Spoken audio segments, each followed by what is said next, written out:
Hello guys.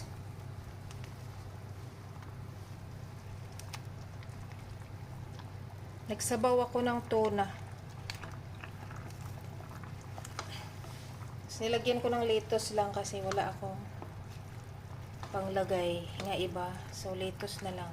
Sarap naman lettuce. Ayan guys, oh.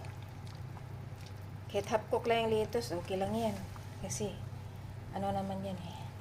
Basta may sabaw lang. Mahilig kasi ako sa sabaw.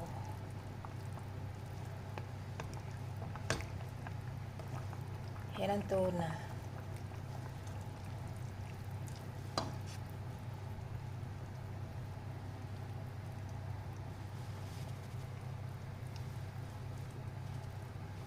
Kuluan muna natin ng kaunti.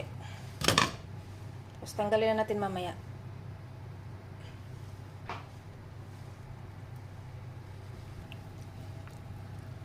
Ayan, kumulo na siya. Wow, ang sarap ng sabaw. Tapos maasim siya.